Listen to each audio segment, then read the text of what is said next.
Am I the antagonist for asking a customer with a guide dog to come back another day? I am a 34-year-old woman who owns a small shop selling trinkets. I usually run the shop by myself during the day. The other day, a customer with a guide dog expressed interest in browsing in my shop. However, I have a severe allergy to dogs and also suffer from asthma. When I was younger, being near a dog triggered an asthma attack due to my allergy. As a result, I am very cautious about being in enclosed spaces with dogs. Upon seeing the customer with the guide dog, I asked if it would be possible for the dog to remain outside while I kept the door open. However, the customer responded by shouting and hurling insults, accusing me of discrimination. They insisted that the guide dog must be with them at all times, and claimed that it is against the law for me to deny entry to the dog. In an attempt to accommodate the customer, I suggested that they come back another day when a friend of mine could cover the time they would be in the store. I would then have the shop deep cleaned afterward. Unfortunately, the customer was not willing to wait and wanted to browse immediately. During the conversation, I began to experience slight symptoms such as itchy eyes, nose, and throat.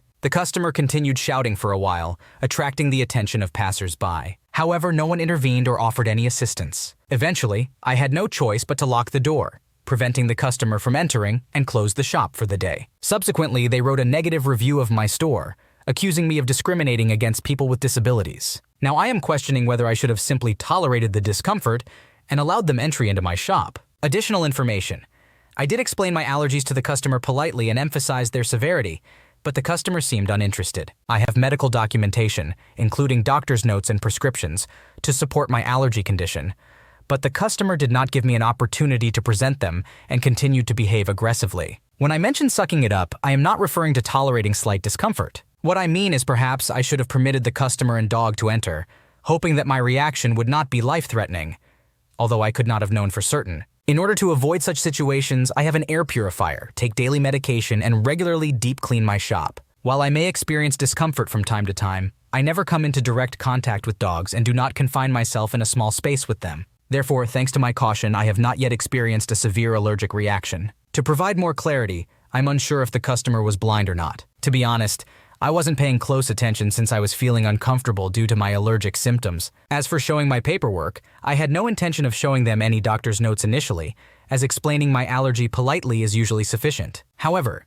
if it would have helped in this situation, I would have definitely presented my documentation, which I always keep in my handbag. Unfortunately, we did not progress far enough in the conversation for me to share this information, as the customer continued berating me after learning about my allergy. Was I in the wrong here? You are not obligated to compromise your health and safety in your own shop. While it is understandable that the customer relies on their guide dog, it is also important to respect your allergies and medical conditions. You offered a reasonable solution by suggesting they come back on another day when arrangements can be made for your friend to cover the shop and for deep cleaning to take place. The customer's aggressive behavior and refusal to consider your situation were uncalled for. Leaving a negative review is unjustified and shows a lack of understanding of your circumstances. Am I the antagonist for embarrassing my parents at a school event? I, a 13-year-old boy, have a younger brother named Henry who is 10 years old. Honestly, I don't like Henry at all. We argue a lot and he always acts cocky towards me. He mocks me for everything, including hugging my friends and playing baseball. He always calls me dumb because I don't share his interest in science experiments or anime.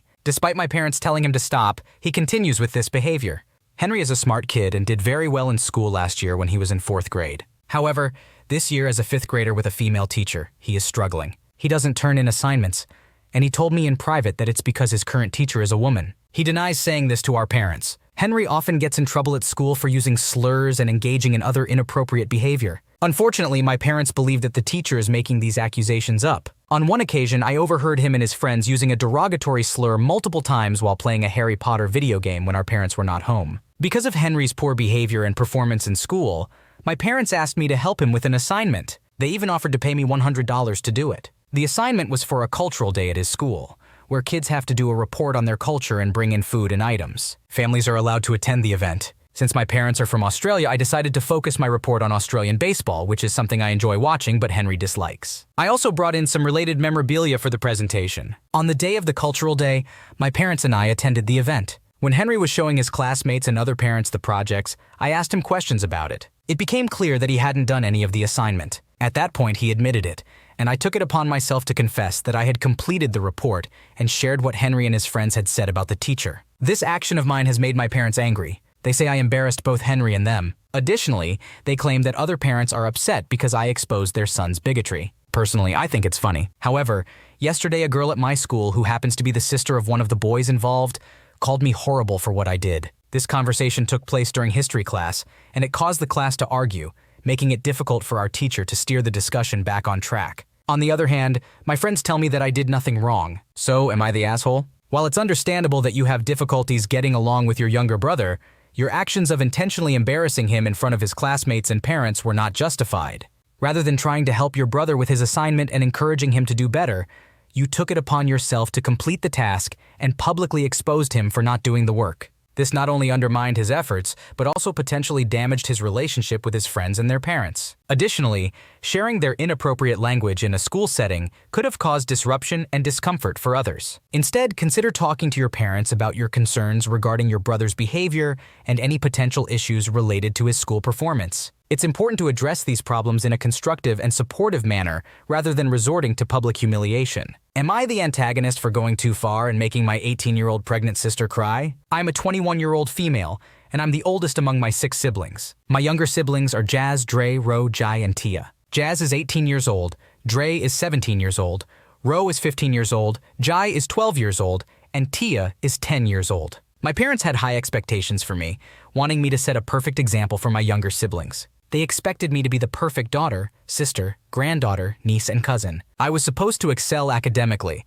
which was difficult for me due to learning disabilities that were ignored by my parents. Additionally, I was expected to have flawless behavior and sacrifice my own needs for my siblings. I was also responsible for most of the household chores. However, I couldn't meet their demands for perfection, and my parents were very harsh on me. They would often yell at me, sometimes even spitting while doing so because of my poor grades, or when teachers raised concerns about my struggles. Most of the time, I didn't want to do my siblings' chores, as they demanded a lot from me and it became overwhelming. Whenever I tried to express the difficulty I was experiencing, I was met with more yelling and accusations of not fulfilling my responsibilities as the oldest sibling. Among my siblings, Jazz and Dre were the most challenging for me. Despite explaining my difficulties to them, they showed no empathy and simply continued to expect me to constantly help them. Jazz in particular expected me to stay living at home even after turning 18, which is not uncommon in our community, and especially due to the current economy. However, I made the decision to move out just before the shelter-in-place order was issued at the start of the pandemic. I knew it was coming, and living with strangers seemed like a better option than staying with my family. Fortunately, I was able to live with friends instead. Even after moving out, I still maintained contact with my family, although it was not easy. I ended up staying away more often than I saw them, as it was better for my own well-being. It became even more difficult because I never graduated high school due to my poor grades, and I became resentful toward my parents for disregarding the help that schools had suggested I needed. Recently, Jazz revealed that she is pregnant and she blamed me for leaving and not setting a good example for her. In a face-to-face confrontation, she expressed disappointment that I wasn't there for her and insisted that I should have never moved out. She accused me of abandoning her and claimed that I had a duty to be there. This overwhelmed me, and I couldn't handle it anymore. So I snapped and told her I didn't want to be there for her. I expressed how relieved I was to be away from my family because all they did was take from me. I made it clear that I wanted them all to leave me alone. Jazz burst into tears and I walked away. Since then, my parents, Jazz and Dre, have been sending me texts, criticizing me for being cruel to my pregnant sister. I had to block all of them. So am I the asshole in this situation? You are not obligated to sacrifice your own mental and emotional well-being for the sake of your siblings. It is unfair and unreasonable for your parents and siblings to place such high expectations on you, especially without acknowledging and addressing your struggles and potential learning disabilities. Moving out was a necessary step for your own self-preservation, and it is not your responsibility to be there for your sister's pregnancy if it negatively affects you. It is important for you to prioritize your own happiness and well-being. Am I the antagonist for not agreeing to bring an additional puppy back on my flight for the person who referred me to my breeder? My husband and I reached out to a breeder, let's call her Stacy, in our state for a puppy. Stacy let us know she wouldn't have any new puppies for a while, but told us that she has a friend, Claire, in another state who breeds the same breed of dog, and she has puppies available soon. We reach out to Claire. It all goes well, and we put a deposit down on our dream dog. We booked flights, a hotel, and paid for the in-cabin pet fee as well as a pet carrier. We leave 1 week from tomorrow. Everything has been going great until we received an email from Stacy today which reads, "I'm thinking about getting another pup from your puppy's litter. Would you be open to bringing a second puppy back with you? The pups can ride together in the same carrier and I will pay for puppy airfare." After discussing with my husband and checking the pet policy with our airline, we ultimately decided it was not a good idea. We are first-time dog owners and have never flown with pets before. We know we are going to have our hands full already with one dog, especially since we will be staying in a hotel for one night with the puppy as well. Our airline also requires that each pet have their own carrier. I responded to her email explaining what I just said in the above paragraph and was met with this response. Okay, I guess this pup isn't going to happen for me right now. I'll let Claire know. She was very sure you would do it. We've transported 2 puppies in the same bag many times. I wonder which airline isn't allowing that. I reiterated, again, I really am so sorry. We are flying, airline, and that's what it says on their website. But our main reason for saying no is that we are first-time dog owners and we have never flown with pets before. We know we are going to have our hands full already with one puppy, especially since we will be staying overnight in a hotel with the puppy as well. I hope you can understand where we're coming from. And then this lady says, it's okay, I'll have to find a way to get her here or not get her. I've traveled with 2 puppies on United several times in the same bag. It's allowed. Oh well, thanks for your help. I have not responded to her. I don't know why she keeps fixating on the airline rule, as I've explained to her twice that it is not the reason we don't want to do it. We have been so excited up until this point, and this situation is really taking away from this special event in our lives. Am I the asshole? You and your husband are not in the wrong here. You made a decision based on your own circumstances and capabilities as first-time dog owners and travelers. It is perfectly reasonable to not want to take on the responsibility and potential stress of traveling with 2 puppies, especially since your airline requires separate carriers. Stacy should understand and respect your decision instead of trying to guilt you into doing something you're not comfortable with. It's unfortunate that she is fixating on the airline rule when you have clearly explained that it is not the main reason for your refusal. You have handled the situation appropriately, and it's not your fault that she is disappointed or upset. Am I the antagonist for telling my mom I don't want to feed their pets when they go out of town anymore? My mom recently asked me if I could drop by their house and feed their 5 cats this past Monday and Tuesday while her and my stepdad went out of town for their wedding anniversary. This is the 4th time she's asked me in the last 4 months. Historically,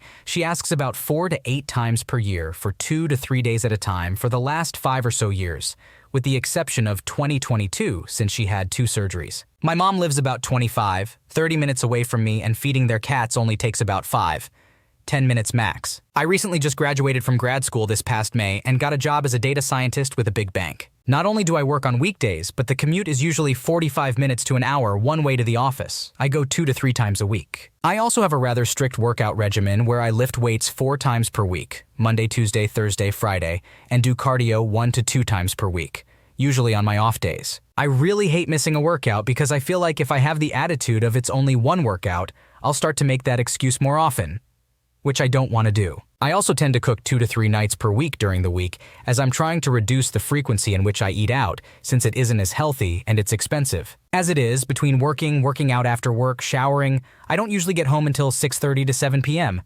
and then I usually cook dinner afterwards. I have suggested in the past to my mom that she get a pet service or pay someone to do it, but she says that she doesn't want to pay anyone and doesn't trust someone she doesn't know well in her home by themselves. After I told my mom that I would do it this time but I can't do it anymore going forward, she completely blew up on me, saying things like, "Wow, really? And this has cut deep and hurts more than you know. But I now have a better understanding of my place in your life. This exact reason is why I don't ask favors from anyone.